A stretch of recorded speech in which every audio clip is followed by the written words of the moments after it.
The right to inflict punishment. Punishment is to keep offenders from violating others and the self.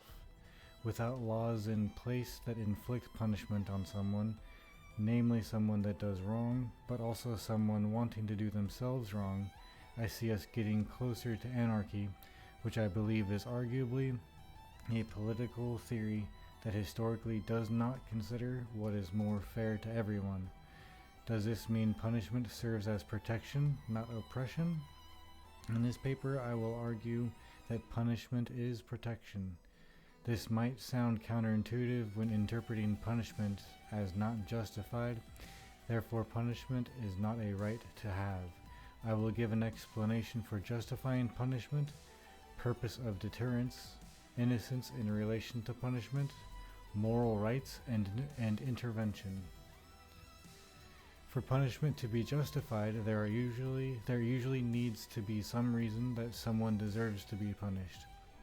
Maybe someone receives punishment for inflicting pain onto others, or are harming themselves and could use an intervention perceived as punishment.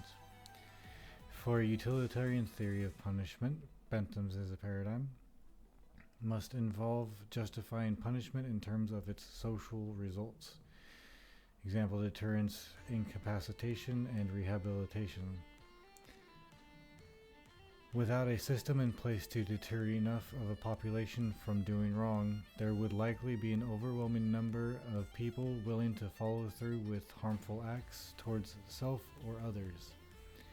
A punishment system in place that gets put to use on someone shows that there is more reason for anyone to think about how much their actions are worth taking against someone else, thereby interfering with someone else's right to live feeling safe or to not harm themselves. He is being used as a means of some future good, example, the deterrence of others. If there is a fair system of punishment that applies to everyone that could bring more good, then it ought to be sorted out and put in place. In cases of the innocent to remain innocent, and for someone that has not done harm to self or others, punishment serves as incentive to remain innocent. Thus, those of a Kantian persuasion who see the importance of worrying about the treatment of persons as mere means must, it would seem, object just as strenuously to the punishment of the guilty on utilitarian grounds as to the punishment of the innocent. A person who is getting punished likely means they have done something that puts their innocence to question.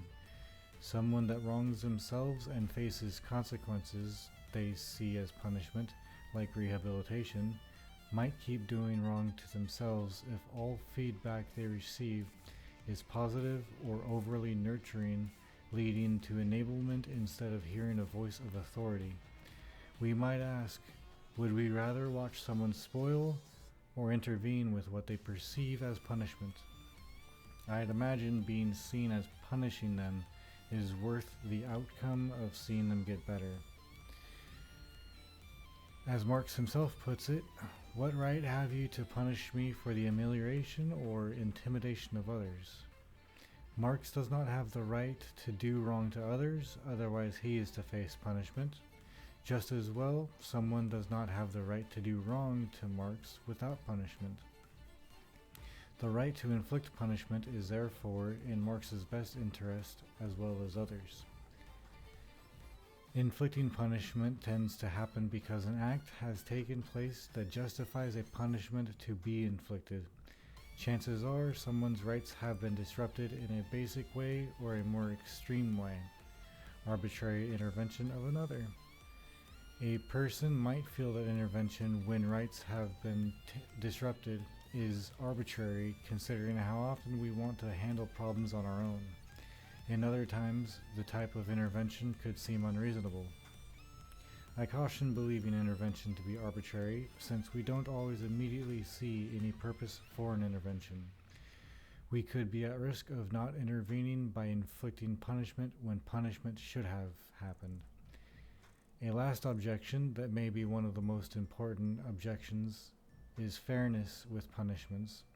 being sure to consider marginalized groups and wealthy persons, and determining root causes.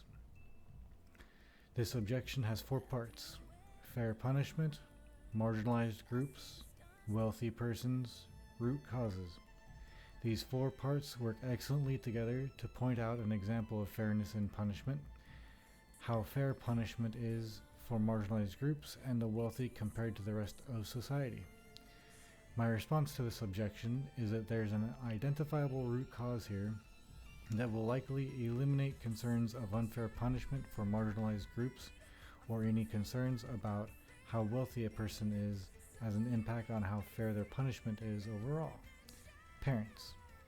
Marginalized groups and wealthy persons who don't get the same fairness in punishment as others is because of parents or parenting techniques.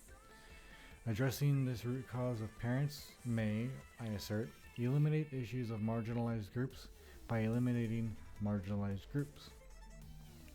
When looking at marginalized groups and wealthy individuals, I look at children developing character conflict, a child's character causing problems. This leads to needing to evaluate parenting. It starts at home, meaning the parenting and home life of a child can lead to how a child's future turns out into adulthood. There might also be fairness in finding out how the parent was parented. A parent who has not taken adequate corrective steps or has taken excessive approaches to their own parenting techniques might have had a poor childhood themselves. Passing bad parenting traits down can't expect to keep children from forming more marginalized groups. Therefore, if we tend to the root cause, parenting, we stand a chance at keeping poor character from developing, which could lead to marginalized groups. In a South Carolina store, I once saw a child doing something wrong and the mother said, "I can't do anything with him. He won't listen to me." Then she chuckled and shook her head. I'm seeing parenting still applying to wealthy persons. Proper parenting encourages their child to receive the same punishment as a non-wealthy individual would. A parent that shows a lack of cooperation when confronted with legal problems might pass their traits down to their child so that their child gets wealthy and develops a character conflict. Eliminating both of these categories by addressing the root cause of parenting issues would then leave us with bad apples, fewer persons causing or adding to problems. Parenting technique can lead to character conflict. The character conflict can result in marginalized groups and wealth privilege. The marginalized groups and wealth privilege is connected to a root cause. Therefore, parenting technique is a root cause. Punishment might seem like unnecessary measures that take rights away from everyone. Punishment in place is giving more assurance that more of a population will be less likely to do wrong to others or themselves. Is punishment the problem in getting punished, or is the fairness of a punishment the problem when getting punished? Now, unfair punishment is left up to all of us to decide for ourselves what gets put into law that is fair or is not fair punishment for their associated wrongdoings. In this way, I conclude that punishment provides protection for everyone, with contribution from Marxism and retribution.